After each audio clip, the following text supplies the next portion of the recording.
Hello everyone, आज हम करेंगे मैट्रिक्स चैप्टर। ऑलराइट, तो स्टार्ट करते हैं। मैट्रिक्स क्या है? ये अरेंजमेंट है। It is the arrangement of elements in rows and column, in rows and columns. अब इसको डबल एरे भी बोला जाता है। एग्जाम्पल देखते हैं। ए बी सी डी, आपके पास ये एक मैट्रिक्स है, मैट्रिक्स फॉर्म है, आप देख सकते हो। ए बी सी डी, ये जो एलिमेंट्स है ये रियल नंबर होंगे आपके पास, अल्फाबेट भी हो सकते हैं, कोई भी एलिमेंट हो सकता है ये। ओके, अब हर मैट्रिक्स का एक ऑर्डर होता है, तो ऑर्डर डिफाइन करते हैं। ऑर्डर ऑफ मैट्रिक्स ये क्या बताता है? ये हमें बताता है कि एक मैट्रिक्स में कितनी एलिमेंट्स में ये कितने रोज है या कितने कॉलम्स है। It represents number of rows and columns in a given matrix। तो हमारे पास ये जो ऊपर मैट्रिक्स लिखी है हमने, इसका ऑर्डर चेक करेंगे। इसमें कितनी रोज है? 2 रोज है हमारे पास, एक ये रो एक ये रो, तो 2 रोज आ गई। कॉलम चेक करो, एक ये कॉलम है एक ये कॉलम है, 2 कॉलम्स आ गए। तो इसका ऑर्डर क्या आ जाएगा? इसका ऑर्डर लिखेंगे हम ऐसे 2 क्रॉस 2। किसी भी मैट्रिक्स का ऑर्डर जब लिखते हैं, यहाँ पहले हम रो लिखते हैं, रोज कितनी है, मल्टीप्लाई का साइन लगा के हम लिखते हैं कॉलम्स। ऑलराइट, तो ये है ऑर्डर ऑफ मैट्रिक्स। अब हम नेक्स्ट चलते हैं। हमें अब एलिमेंट डिफाइन करना है। किसी भी हर एलिमेंट का एक यूनिक एड्रेस होगा। जैसे मैंने लिखा A12, ए कोई भी नंबर है, जनरल नंबर के लिए रिप्रेजेंट किया जाता है A12। इसका मतलब है हम किस एलिमेंट की बात कर रहे हैं? हम एक मैट्रिक्स में फर्स्ट रो के सेकंड एलिमेंट की बात कर रहे हैं। अगर ऐसा लिखा जाए तो इसका मतलब है हम एक मैट्रिक्स के थर्ड रो के फर्स्ट एलिमेंट की बात कर रहे हैं। तो ये फर्स्ट रो का फर्स्ट एलिमेंट है, फर्स्ट रो का सेकंड एलिमेंट है, सेकंड रो का फर्स्ट एलिमेंट है, सेकंड रो का सेकंड एलिमेंट है। ऑलराइट, जिसको हम ए आई जे से डिनोट करते हैं। जो आई है वो रो बताता है, जो जे है वो कॉलम के बारे में बताता है कि इसमें कौन से कॉलम में ये प्रेजेंट है। ओके, अब हम पढ़ते हैं हमारे ए मैट्रिक्स। तो हमने देख लिए, अगर ए मैंने कोई भी एग्जांपल ले रहे हैं हम, कोई भी 1 2 3 4, ये कोई भी मैट्रिक्स है, मुझे निकालना है 2 टाइम्स ए, ये मैट्रिक्स निकालनी है। तो ये मैट्रिक्स कैसे निकलेगी? ए मैट्रिक्स के हर एक एलिमेंट को आप 2 से मल्टीप्लाई करवा दो। तो 2 1s are 2, 2 2s are 4, 3 2s are 6 and 4 2s are 8। तो ये मैट्रिक्स जो बनी है ये हमारी 2A मैट्रिक्स बन गई। ओके, अब हम पढ़ेंगे different types of matrix. Types of matrix, तो टाइप ऑफ मैट्रिक्स में कोई भी मैट्रिक्स एक रेक्टेंगल शेप में होगी।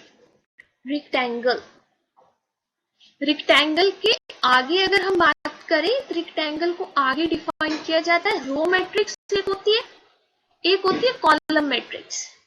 ये स्पेशल नेम्स है मैट्रिक्स के। रो मैट्रिक्स ऐसी होगी 1 2 3 4। ये आप एक देख सकते हो, ये एक मैट्रिक है जिसमें एक रो है और 4 कॉलम्स है। 1 row and 4 columns are there.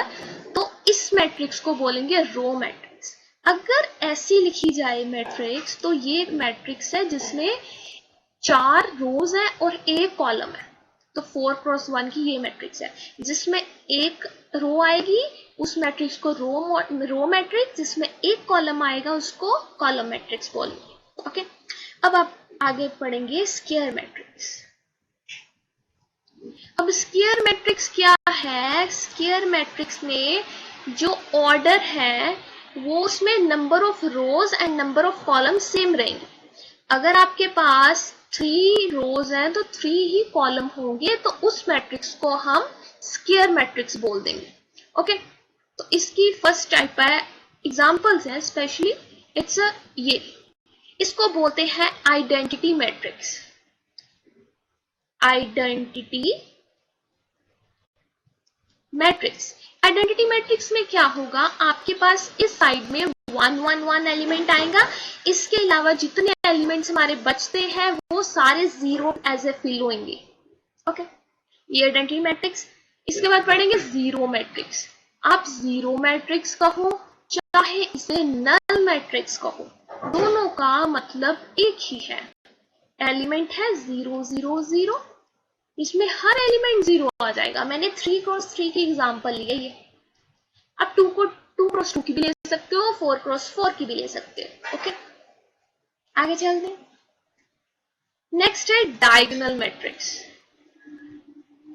Diagonal matrix ऐसे नाम से ही क्लियर है कि उसमें सिर्फ डायगोनल एलिमेंट्स होंगे। मैंने लिखा 1 2 एंड 3, 0 0, इसके अलावा बाकी सारे एलिमेंट 0 हो जाएंगे।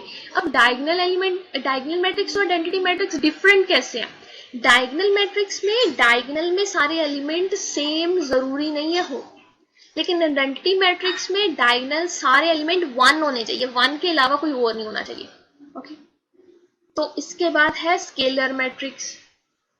स्केलर मैट्रिक्स आइडेंटिटी मैट्रिक्स जैसी ही है, ऐसा आप कह सकते हो। आइडेंटिटी मैट्रिक्स को किसी एक रियल नंबर से मल्टीप्लाई करवा दिया, अगर आपने इसे 3 से मल्टीप्लाई करवा दिया तो ये मैट्रिक्स बन जाएगी।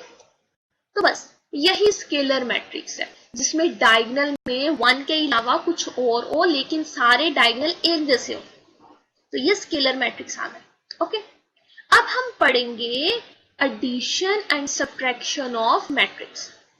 आपके पास इससे पहले पढ़ेंगे फॉर्मेशन कैसे करते हैं। आपको कहा गया AIJ एक मैट्रिक्स बनानी है 3 क्रॉस 3, जिसमें कंडीशन क्या है, AIJ में जो ये एलिमेंट होगा ये I प्लस J की फॉर्म में होगा। हमें 3 क्रॉस 3 की एलिमेंट चाहिए जिसमें हर एलिमेंट किस फॉर्म में होगा, I प्लस J की फॉर्म में। तो इसका जर्नल एलिमेंट लिखते हैं। फर्स्ट एलिमेंट क्या होता है, first row first column, first row second column, first row third column का एलिमेंट है, second row first element, second row second row third row first, third row second, third row third. तो ये इसके journal element. अब उसने क्या कहा, ये एलिमेंट की वैल्यू कितनी है, इन दोनों एलिमेंट्स को ऐड कर दो। AIJ की वैल्यू क्या है, I प्लस J।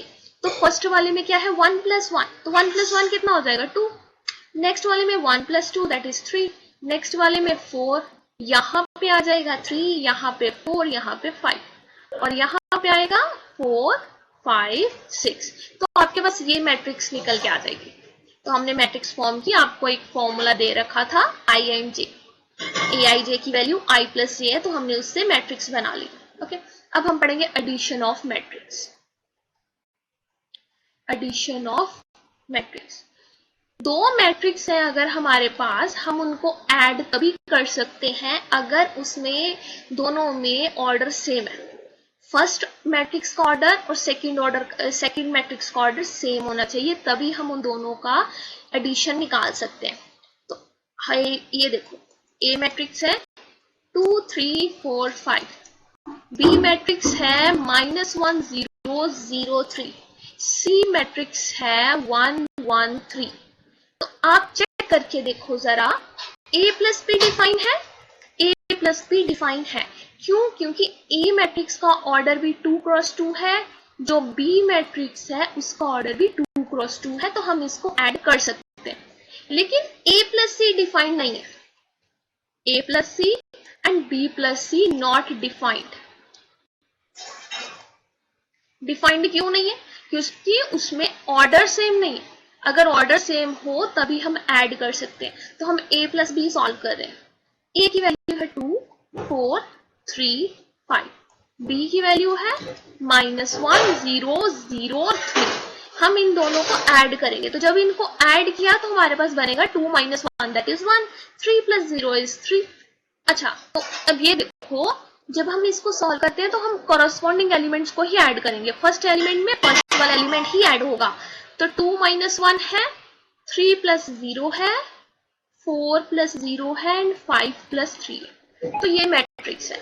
आगे देखो, 2 - 1 is 1, 3 + 0 is 3, 4 + 0 is 4, 5 + 3 is 8। तो ये मैट्रिक्स हमारे पास निकल के आ चुकी है, A + B मैट्रिक्स। आप a प्लस बी निकालो चाहे b प्लस a निकालो, दोनों का आंसर सेम आएगा। आपके पास दोनों का आंसर क्या आएगा? सेम आएगा। ओके, अब हम सबट्रैक्शन के बारे में देख लेते हैं। सबट्रैक्शन यूजुअली डिफाइन तो नहीं है, लेकिन हम उसको लिख सकते हैं। a माइनस बी डिफाइन तो नहीं होता, लेकिन हम इसे चेंज कैसे कर सकते हैं? a plus minus of b ऐसा लिख सकते हैं। तो b जो है इसको हम कन्वर्ट करेंगे, b को माइनस b में कन्वर्ट करते हैं पहले। ये रहा b, ये है b, राइट। अब ये b से हम माइनस b बनाएंगे। जैसे हमने a से 2a बनाया था, वैसे हम b से माइनस a बनाएंगे। कैसे? हर एक एलिमेंट को माइनस से मल्टीप्लाई करवा दो तो माइनस ऑफ b बन जाएगा। तो ये 1 0 0 माइनस 3, तो ये माइनस ऑफ b बन गया। तो हम ऐसे लिखेंगे A matrix as it is 1 2, matrix क्या थी? 2 3 4 5। तो 2 3 4 5 ये A मैट्रिक्स थी, इसमें हमने ऐड करना है B matrix, minus of B matrix. Minus of B is -1 0 0 and 3। अब इन दोनों को ऐड कर दो। ऐड करना तो हमने सीखा है, इन दोनों को करेंगे, इट्स 2 -1। अब इन दोनों को करेंगे तो 3 प्लस 0, इन दोनों को करेंगे तो 4 प्लस 0, इन दोनों को करेंगे तो 5 प्लस 3।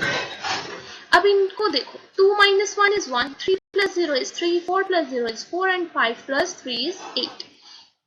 4 plus 0 is 4 here. तो ये हमारे पास आ चुका है a minus b. अब a minus b and b minus a same नहीं होता।